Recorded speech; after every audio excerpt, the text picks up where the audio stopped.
Hi, everyone. Lucia and Philip, how are you doing?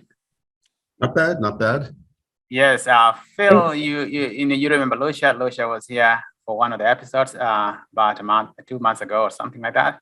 Maybe 3 months ago. That's right. Oh, well, nice to meet That's you. nice to meet you, Oh, Phil. yes, and glad to be back on the show. it was the week that Philip was not in. So right, so this is the Yeah, we first haven't time you're met meeting. yet, so I'm glad to get a chance Exactly. to meet you. Well, this is the last episode for this series. We've been on air for about a year, and so we shall start the next one later. But I wanted us to, because this is the last one, and there are a lot of things that have happened over the last couple of weeks, and I wanted us to go back to talk about the climate crisis and the conference that we had almost a month ago, actually 3 weeks ago in Glasgow. Because increasingly, and I'm feeling this myself because of what happened in September, increasingly we are getting to this situation whereby these disasters are becoming more and more common, man-made and natural disasters. It's becoming even difficult to know whether these natural disasters are natural or they're man-made because of the role of humans in actually exacerbating those conditions. But on this question, in light of what was discussed in Glasgow, I have more questions than I have answers. And Lucia, as an expert in this area and as an expert in Asia generally, and particularly in China, we're going to rely a lot more on you and, of course, Phil, who knows just about everything. So I'm going to give you an opportunity just to reintroduce yourself, Lucia, and for Phil as well to come on board and introduce himself. And let's just get started. So, Lucia. Okay, well, thank you for inviting me to participate, and hello, everybody. And I'm Lucia Green-Weiskel, and I live in Johnson, Vermont. I teach political science at Northern Vermont University, which is also in Johnson. And I worked for just now 12 years for a nonprofit called the Innovation Center for Energy and Transportation, which is based in Beijing, China. We worked on transportation policy and have participated in the UN climate talks for over a decade now. And I've been the head of the delegation that we send each year. And so, although I didn't participate, I didn't actually travel to Glasgow this year. We did send our usual delegation of several members, and we're even able to host a side event and some other events there. So that was great. And actually, this year, kind of a new thing happened, which is that I'm trying to start an exchange for students from Northern Vermont to attend the climate conferences, which would be really great. So I've been involved in kind of some discussions about how rural states in the United States can get involved in the global climate talks, and what kind of stakes are sort of hit home locally and so on. But yeah, my background is in China and U.S.-China relations, and I did my doctoral work on U.S.-China cooperation on climate change and some of the kind of the various barriers to cooperation that exist primarily in the U.S. political system. And certainly those were on display in Glasgow. So that was kind of interesting to see. So yeah, thank you. That's great good. To be here. We're going to talk about how I'm particularly very interested in China. That was last week when the U.S. Secretary of State was touring Africa. And it was very interesting what China said right after that, which became such a big issue that China mocked the U.S. for neglecting Africa, and they've now taken Africa as part. The way it sounded was very much a very colonial situation, that we're now taking Africa away from the U.S. But it speaks a lot. It speaks a lot that there is this tension between the US and Canada and China, not just insofar as politics is concerned, but particularly climate change is concerned. But I think it has more to do with military and economics. And I wanted perhaps Phil for you to expound something about U.S. positions vis-a-vis global affairs, so that we can bring in China's situation, China's point of view. Yeah. Well, I mean, starting with China, George, I did think that one highlight of the conference was the fact, even though it was kind of sort of a sidebar to the conference, that John Kerry from the U.S. and the chief Chinese climate negotiator, independently came to this agreement to reduce, I forget the, was it carbon emissions or? Carbon, was it carbon emission? Yeah, everybody's trying to reduce carbon emission, but I think the You mean issue the was methane a goal. agreement? Methane, yes, I think that was Methane, yes, right. methane. Yes, okay. It was helpful both because these are the two largest economies in the world and the leading polluters in the world at this point. And number two, because tying it back to your question, George, there is so much animosity between two countries at this point. I think personally that what Biden and his team have been doing so far has been threading the needle in a good way. I mean, nobody wants to see another Cold War. No one wants to see World War III. I personally think that, I don't think it's fair if China literally takes over the island of Taiwan. Is this something worth going to war for? I think we really have to step back and say there are a lot of really noxious and repellent policies and elements in China, whether it's Xi basically setting himself up as a dictator for life and trying to set up a cult of personality resembling Mao Zedong's, the constant repression of Uyghurs and Falun Gong and other political and religious minorities, and the general fact that no one can question the party, no one can question the regime. We heard this story recently about the tennis player who accused a high-ranking party official of rape, and she was promptly silenced and, basically kind of like put on ice, and no one could reach her. And we had to sit through these ridiculous propaganda bulletins that, oh, she's fine, she's just taking a rest, blah, blah, blah, which, no one believes. This is not, this is a pretty bad regime in many respects, but they're there. We have to acknowledge them. And again, confrontation is not going to lead anywhere. There are enough threats to the world's survival at this point without the two biggest powers in the world going to war over any of these things. So I think that the policy that Biden's been pursuing to kind of keep wagging the finger and saying, we're not going to pretend that these things you're doing don't exist. We're not going to pretend we don't object to them. But at the same time, we want to cooperate wherever we can.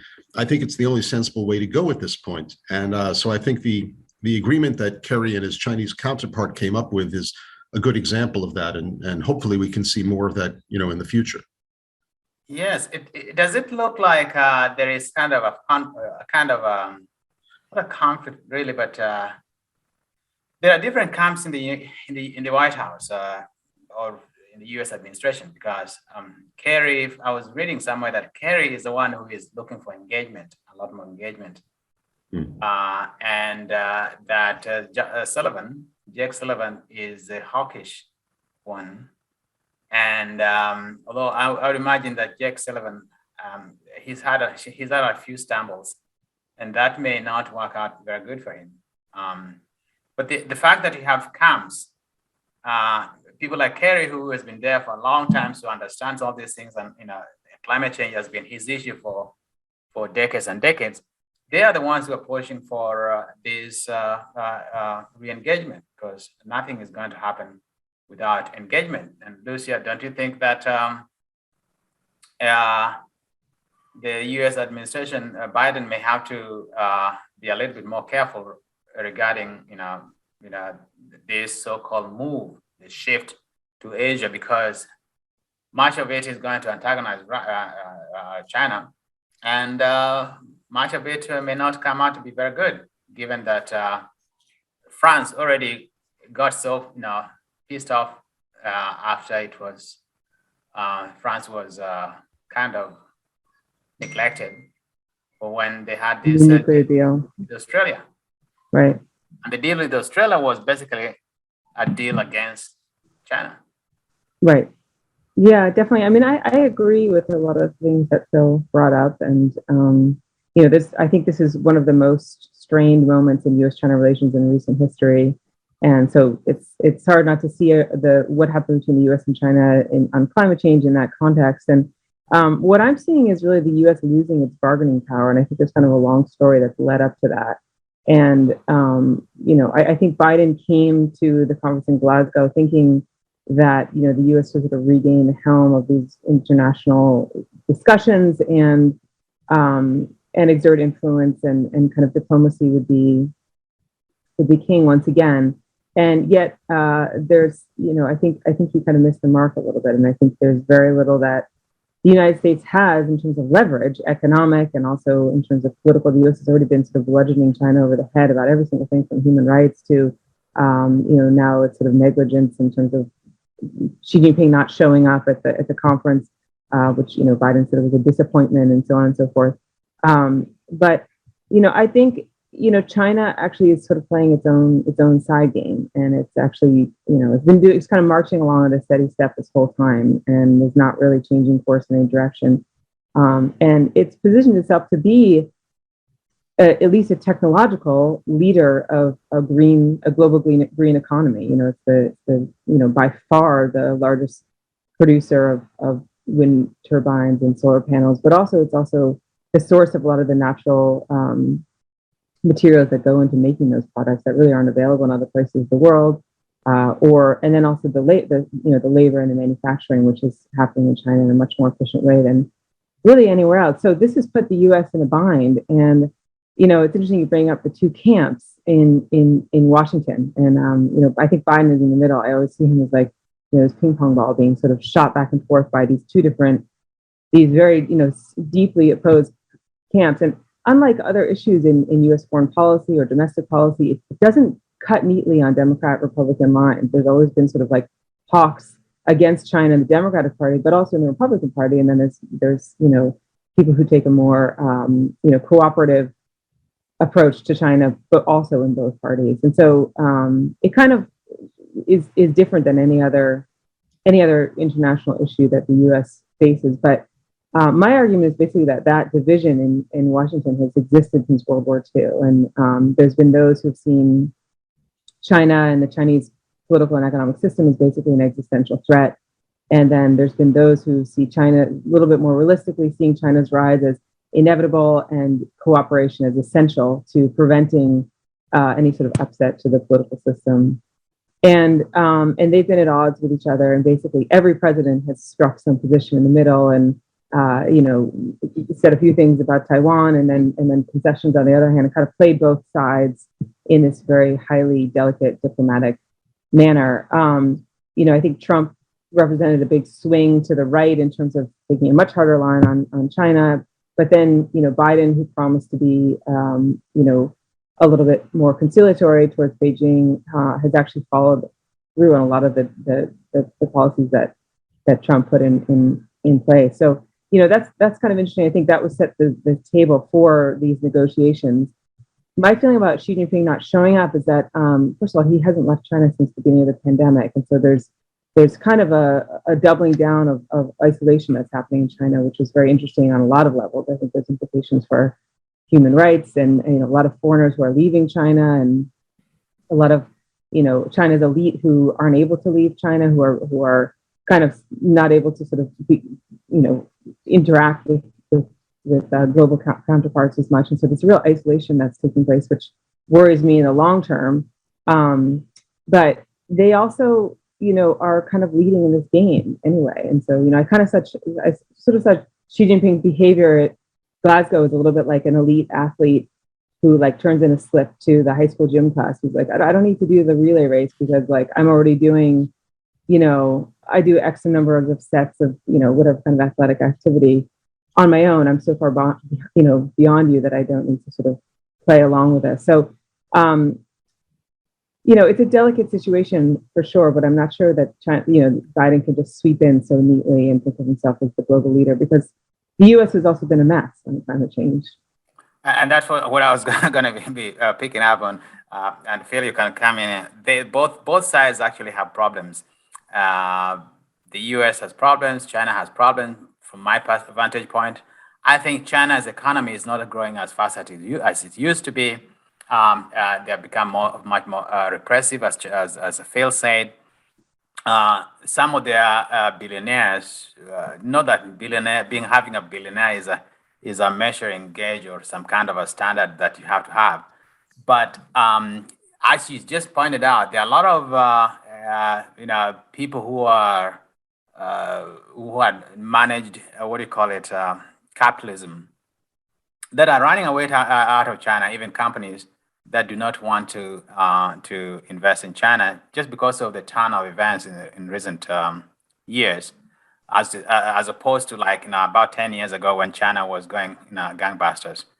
But at the same time, in the U.S., you have this tension of what do we do?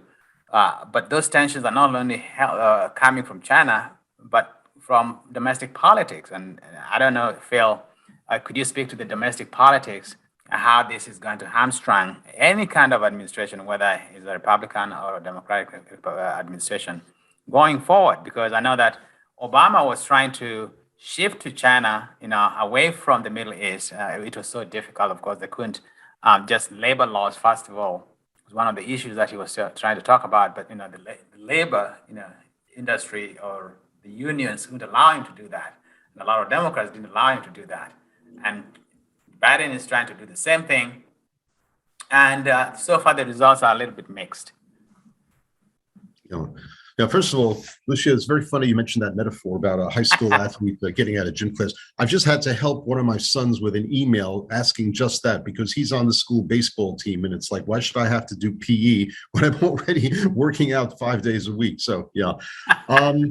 But to answer your question, George, it's been, I think foreign policy in this country is kind of jumbled right now because, as we pointed out earlier, the party divisions, they don't neatly break down along party lines. I mean, yeah, of course, Republicans are reflexively going to attack Biden on anything he does on foreign policy. We know this. But I think that, the days when the Republicans were the party of intervention pretty much ended with Iraq. I mean, they've lost so much credibility. And I think it's not just that they know what they look like or they have a sense of shame, because in many ways they don't, but they truly believe, I think many of their elected officials and the party base, that they're just, we don't want to go overseas anymore. We don't care about defending the world or saving the world for democracy or whatever it is. We've just and actually, that's a change because that's a Trump shift away from traditional Republican, orthodoxy. Yeah. But I'm saying it wouldn't have been possible for Trump to do that, to take that position, if there hadn't been the debacle of Iraq and Afghanistan before then. And I think that now what he brought in its place, though, wasn't much better. It was what he called the America First policy, which was basically, we're going to do whatever the hell we want. And if you don't like it, screw you, get out of our way. Whether it didn't involve military force that much, but it involved, withdrawing from the climate agreement, just generally a kind of isolation mixed with bullying. It's not the kind of traditional isolationism we used to see from the Republicans in the World War II era.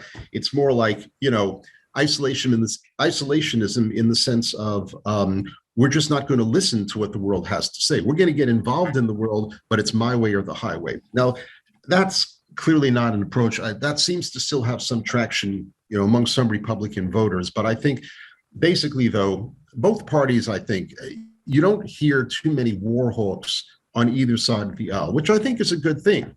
I think, it's just been, the problem is now you can't really have a good war anymore, so to speak. I mean, you're not going to have, if you have a war like World War II, it could mean the end of civilization. But if you have the kind of mini war, the kind of intervention that we saw in Iraq and Vietnam, that also will probably be a disaster. So I think that I'd like to be hopeful and think that people on both sides of the aisle are coming around to the idea of, okay, there's got to be a different way to do this, to get what we want, because going to war just doesn't seem to be the answer, and probably can't be the answer in today's world. Now, within that framework, of course, you do have people, as you say, like Sullivan, who are more hostile, and in the sense of wanting anything short of military intervention to keep China in check.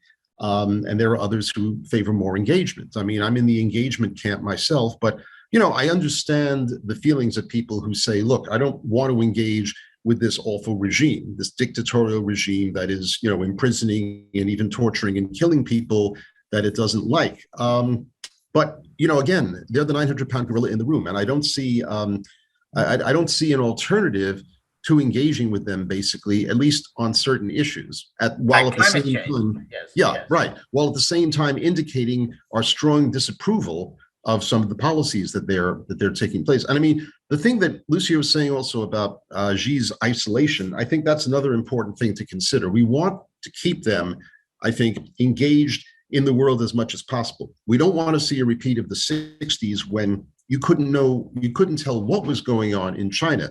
And we later found out that was, the Cultural Revolution, and officials who had been prominent one day disappeared from sight the next, and were later found to have been in labor camps.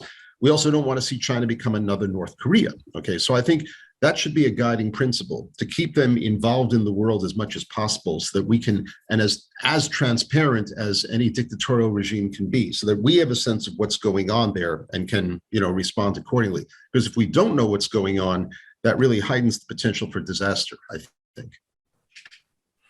Yes, and Lucia, I know we focus so much on China, but I don't know what you think about India as well, because at the climate conference, it wasn't that she did not come. That was there, but the fact that India had to be brought in, screaming and shouting, hell no. And in the end, it was India, yes, with China, but mostly India that refused to go along with the effort to end coal. Yeah, that's right.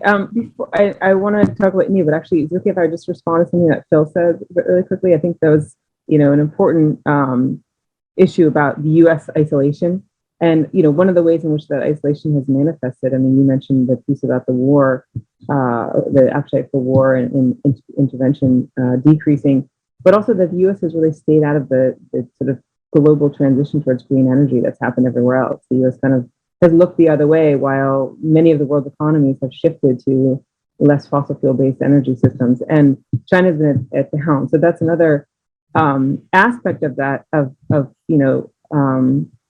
of that isolation. And then the other thing I just wanted to say to add on to what you said was about, yes, we want to have engagement, or that's one of the camps, and I fall into that camp as well with China. But engagement is becoming more tricky with China, and one of those reasons is, specifically on climate change, just to get to the nuts and bolts, is, basically the U.S. starts to make deals with Chinese companies. Those companies end up dominating in the deals. They have all of the technology, and then there's issues of, some of it founded, a lot of it not founded, about Chinese espionage of U.S. technology, and kind of outsized paranoia in some ways about that, although some of it has been grounded in true stories. And then the sort of, all the sort of stuff about intellectual property that's happened when U.S. green tech companies combine or, work together with China. And so I think, whereas in the beginning we saw that the cooperation camp in the U.S. saying, okay, yeah, there's this rising power, it's a huge force of the labor, we can buy these, cheap materials, let's cooperate with China. That sounds great. That usually meant a lot of increased economic activity. I see now the cooperation is like, cooperate, please. It's like some more desperate, it's, you better cooperate. We have to cooperate. It's like almost now there's an exclamation point at the end of it. And when they're saying cooperate, they're saying, follow international norms regarding trade in terms of, no longer this preferential treatment for Chinese domestic industry and things like that. That the U.S. both parties are saying this is unfair. So, the cooperate method isn't really clear cut right now either. But anyway, I just wanted to get that out, and then we can turn to India. That's actually true. The idea cooperation. There's a lot of paranoia about Chinese activity with regards to technology. Yes, there's this thing about if you hire a Chinese person, it's going no, their job is basically to take technology transfer, which sometimes I think is a little bit rubbish. But we have got to this stage whereby any corporation doesn't appear to be the U.S. Is on the upper hand, is holding the upper hand here because China has the money and they have the people. And actually, a lot of technology is now coming out of China as well, not just Western technology is going to China. Yeah, well, I think both sides need each other to some degree, regardless of whether one side is ahead in some areas or has more some kind of resources than the other. And I think, as I say, I think at the highest levels, both sides realize that, or at least that they can't ignore each other. But I agree with Lucia. This is simply to say, let's cooperate is not, it's not that simple. It is going to be a complicated relationship. I think another factor that's involved, of course, is kind of the history of the two countries. I mean, let's remember that, the U.S. was one of the Western powers that was involved in the sort of de facto colonization of China at the turn of in the late 19th century that led to the Boxer Rebellion, because the European powers and Japan actually and the U.S. were all kind of like, technically China had an empress, China was autonomous, but for all intents and purposes, the Western powers and Japan were calling the shots. And, Chinese have a long memory about things like that. And then, of course, we have the Cold War, which, let's face it, I mean, the Cold War against China was different from the Cold War against Russia for one key reason: racism.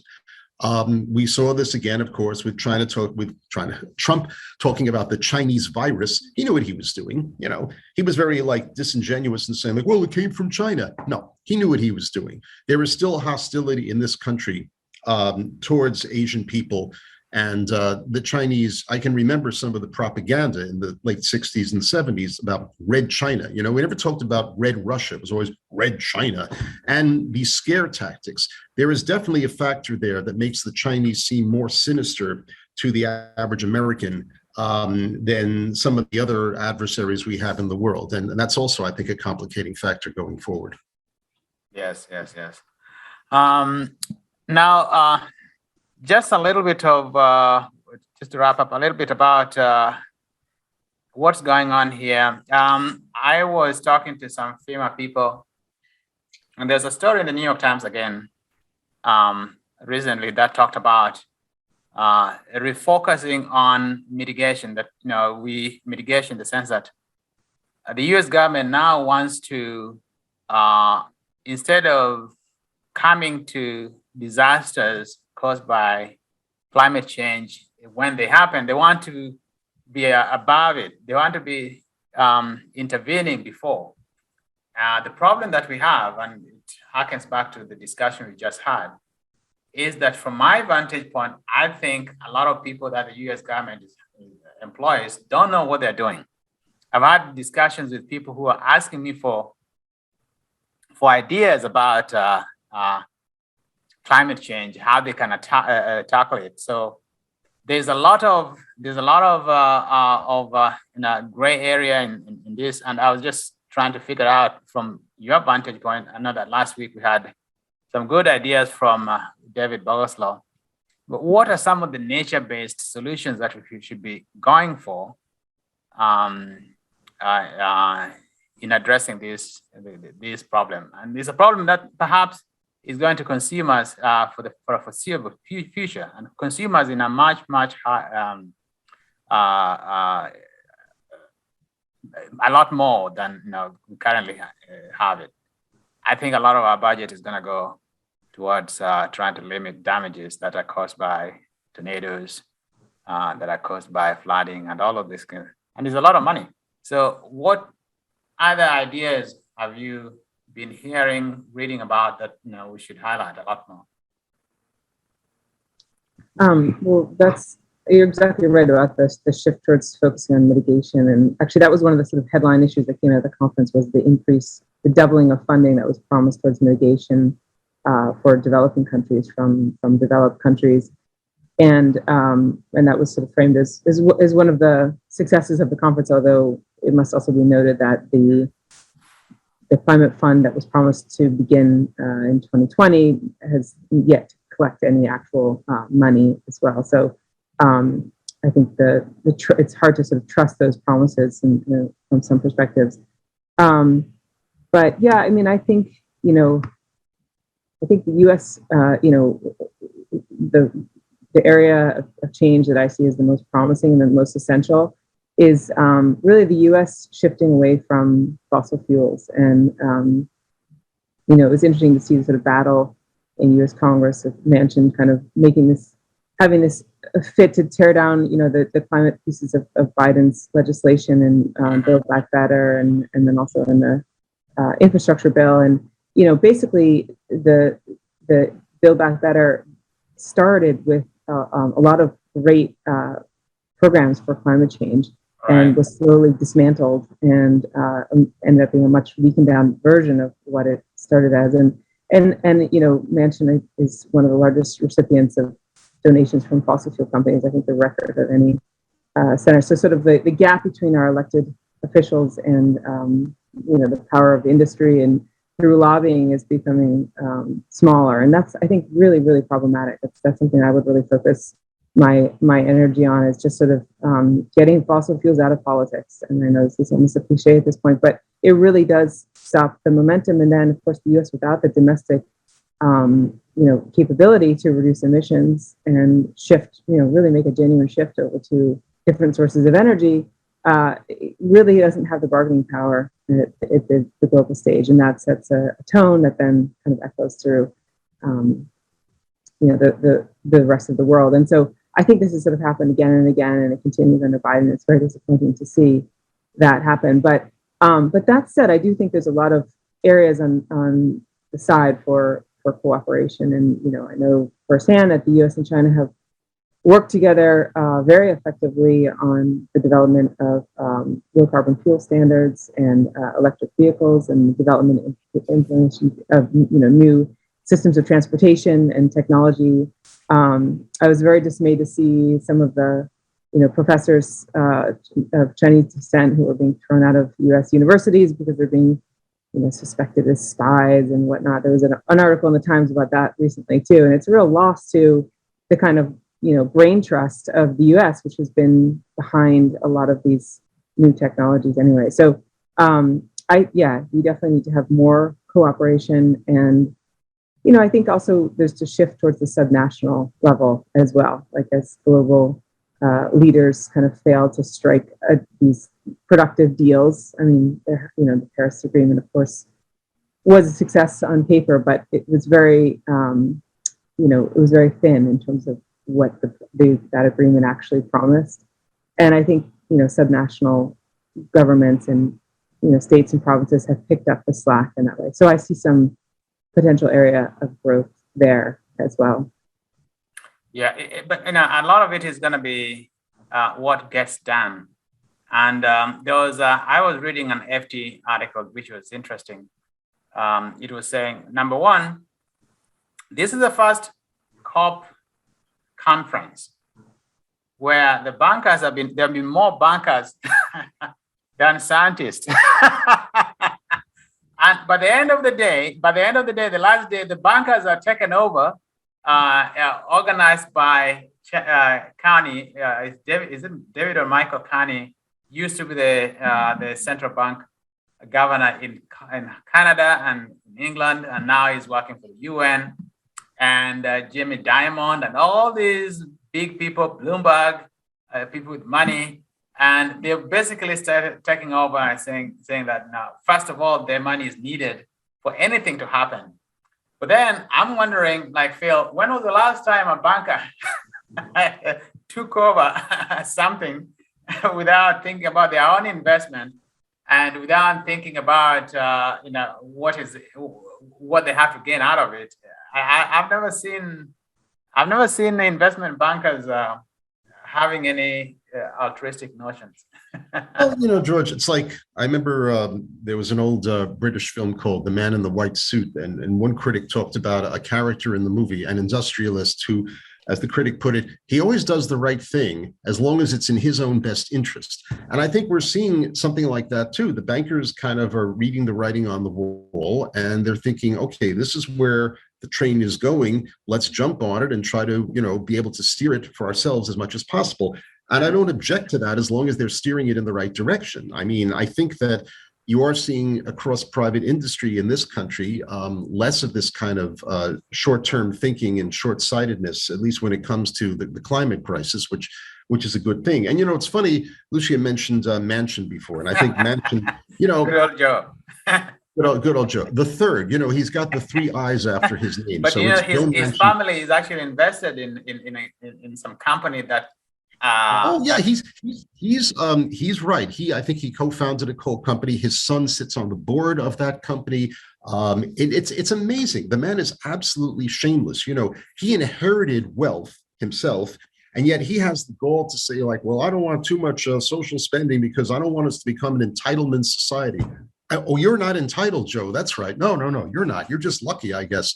And about coal as well. I mean, to act like this is typical, the cowardice and the hypocrisy of coal state politicians like Manchin and McConnell.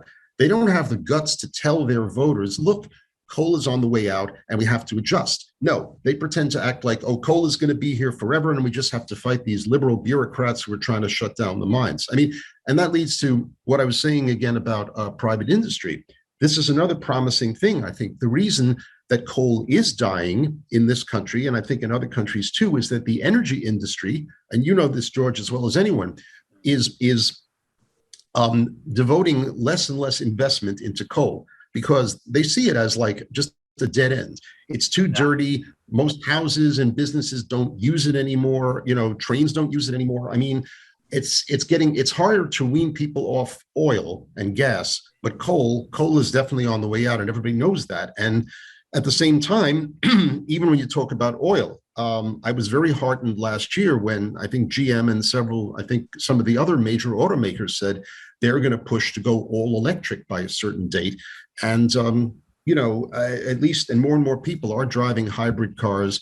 It's funny. I mean, you're even seeing commercials now, like the one where the guy drives up to the gas pump and he wants his windshield done, and the gas station guy says, well, clean your windshield, first you got to buy some gas. So the guy buys like $1 worth of gas because he's got a hybrid. I drive a hybrid myself. I think that there's much more of that. I know you're still going to see the usual amount of greed and short-sightedness in private industry, but the fact that, as you say, the bankers and even the energy industry itself, more and more is seeing on the writing on the wall.